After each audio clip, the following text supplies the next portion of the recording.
Ilmuwan identik dengan seseorang yang memiliki keahlian di bidang tertentu yang berkaitan dengan ilmu pengetahuan. Tidak sedikit rupanya orang-orang yang bergelut dengan ilmu pengetahuan kemudian mendapatkan hidayah untuk bisa menerima kebenaran Al-Quran. Berikut kami sajikan beberapa ilmuwan terkenal yang akhirnya memeluk Islam setelah melakukan penelitian ilmiah yang mereka lakukan. Yang pertama, Maurice Bucaille. Bucaille adalah ahli bedah kenamaan Prancis dan pernah mengepalai klinik bedah di Universitas Paris.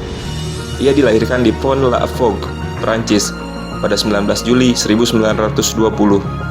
Bucaille memulai karirnya di bidang kedokteran pada 1945 sebagai ahli gastroenterologi, dan pada 1973 ia ditunjuk menjadi dokter keluarga oleh Raja Faisal dari Arab Saudi.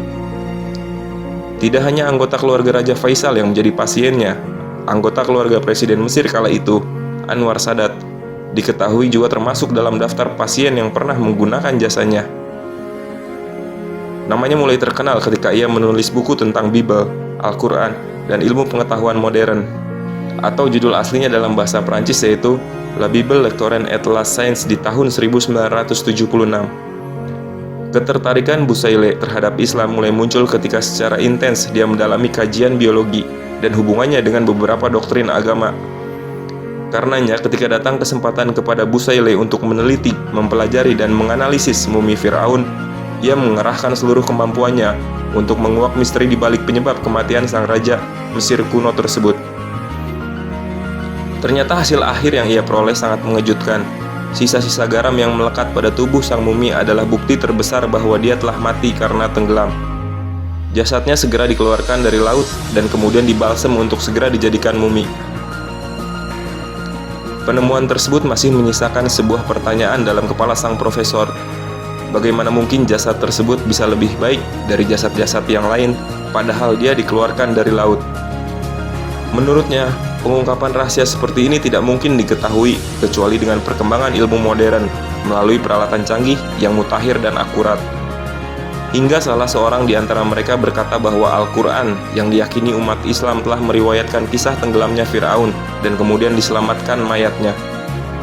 Ungkapan ini makin membingungkan Bucaille.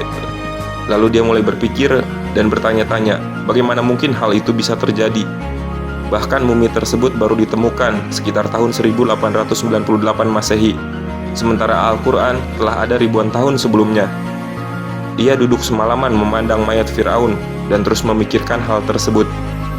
Ucapan rekannya masih terngiang-ngiang di benaknya bahwa Al-Quran, kitab suci umat Islam, telah membicarakan kisah Fir'aun yang jasadnya diselamatkan dari kehancuran sejak ribuan tahun lalu.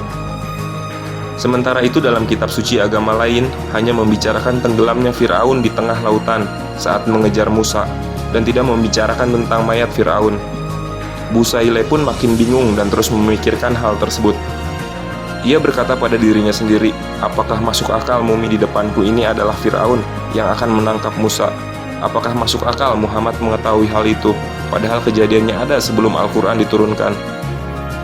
Profesor Bucaille tidak bisa tidur. Dia meminta untuk mendatangkan kitab Taurat. Dia pun membaca Taurat yang menceritakan air pun kembali seperti semula menutupi kereta, pasukan berkuda, dan seluruh tentara Fir'aun yang masuk ke dalam laut di belakang mereka. Tidak tertinggal satupun di antara mereka. Kemudian dia membandingkan dengan Injil. Ternyata Injil juga tidak membicarakan tentang diselamatkannya jasad Fir'aun dan masih tetap utuh. Karena itu semakin bingung. Setelah perbaikan terhadap mayat Fir'aun dan pemumiannya, Prancis mengembalikan mumi tersebut ke Mesir. Akan tetapi tidak ada keputusan yang menggembirakannya. Tidak ada pikiran yang membuatnya tenang semenjak ia mendapatkan temuan dan kabar dari rekannya tersebut, yakni kabar bahwa kaum muslimin telah saling menceritakan tentang penyelamatan mayat tersebut. Dia pun memutuskan untuk menemui sejumlah ilmuwan otopsi dari kaum muslimin. Dari sini kemudian terjadilah perbincangan untuk pertama kalinya dengan peneliti dan ilmuwan muslim. Ia bertanya tentang kehidupan Musa, perbuatan yang dilakukan Fir'aun, dan pengejaran pada Musa hingga dia tenggelam, dan bagaimana jasad Fir'aun diselamatkan dari laut. Maka berdirilah salah satu di antara ilmuwan muslim tersebut seraya membuka mushaf Al-Quran dan membacakan untuk Busaileh firman Allah Subhanahu wa Ta'ala yang artinya, "Maka pada hari ini kamu selamatkan badanmu, supaya kamu dapat menjadi pelajaran bagi orang-orang yang datang sesudahmu. Dan sesungguhnya kebanyakan dari manusia lengah dari tanda-tanda kekuasaan kami." Quran Surat Yunus ayat 92. Ayat ini sangat menyentuh hati Busaileh. Ia mengatakan bahwa ayat Al-Quran tersebut masuk akal dan mendorong sains untuk maju. Hatinya bergetar, dan getaran itu membuatnya berdiri di hadapan orang-orang yang hadir, seraya menyeru dengan lantang, "Sungguh aku masuk Islam, dan aku beriman dengan Al-Quran ini." Ia pun kembali ke Prancis dengan wajah baru, berbeda dengan wajah pada saat dia pergi dulu. Sejak memeluk Islam, ia menghabiskan waktunya untuk meneliti tingkat kesesuaian hakikat ilmiah dan penemuan-penemuan modern dengan Al-Quran, serta mencari satu pertentangan ilmiah yang dibicarakan Al-Quran. Semua hasil penelitiannya tersebut kemudian ia bukukan dengan judul Bible, Al-Quran, dan Ilmu Pengetahuan Modern. Dalam bahasa Prancis, La Bible, Le Coran et la Science. Karyanya ini menerangkan bahwa Al-Quran sangat konsisten dengan ilmu pengetahuan dan sains, sedangkan Alkitab atau Bible tidak demikian. Kedua, Jacques Cousteau, seorang ahli oceanografi dan ahli selam terkemuka dari Prancis. Jacques Cousteau lahir di Prancis pada 11 Juni 1910 dan meninggal dunia di Paris pada 25 Juni 1997. Cousteau melakukan eksplorasi di bawah laut. Tiba-tiba ia menemukan beberapa kumpulan mata air tawar yang tidak bercampur dengan air laut, seolah ada dinding atau membran yang membatasi keduanya. Lalu suatu hari ia bertemu dengan seorang profesor muslim dan menceritakan fenomena itu. Profesor itu teringat pada ayat Al-Quran tentang bertemunya dua lautan pada surat Ar-Rahman ayat 19 sampai dengan 20. Dia membiarkan dua lautan mengalir yang keduanya kemudian bertemu. Antara keduanya ada batas yang tidak dilampaui masing-masing.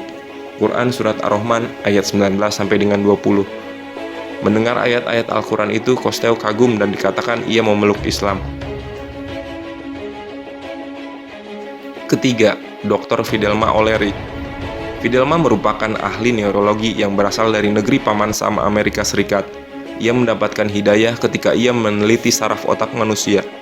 Saat ia melakukan penelitian, ia menemukan bahwa beberapa urat saraf di otak manusia tidak dimasuki oleh darah. Padahal setiap inci otak manusia memerlukan suplai darah yang cukup untuk bisa berfungsi secara normal.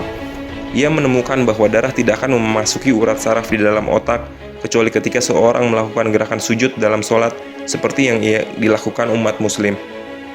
Ia menunjukkan bahwa bila seseorang tidak melakukan sholat, maka otak tidak dapat menerima darah yang cukup untuk bisa berfungsi secara normal.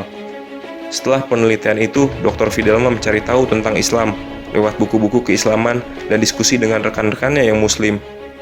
Pada akhirnya dengan kesadaran penuh, Dr. Fidelma mengikrarkan keislamannya dengan mengucapkan 2 kalimat syahadat.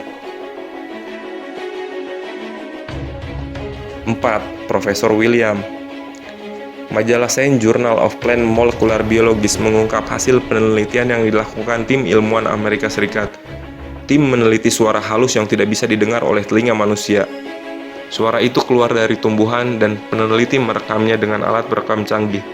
Dari alat perekam itu, getaran ultrasonik diubah menjadi gelombang elektrik optik yang dapat dipantau di monitor. Para ilmuwan ini kabarnya membawa hasil penemuan mereka ke hadapan tim peneliti Inggris, di mana salah seorangnya adalah peneliti Muslim. Mengejutkan, getaran halus ultrasonik yang tertransfer dari alat perekam menggambarkan garis-garis yang membentuk lafaz Allah.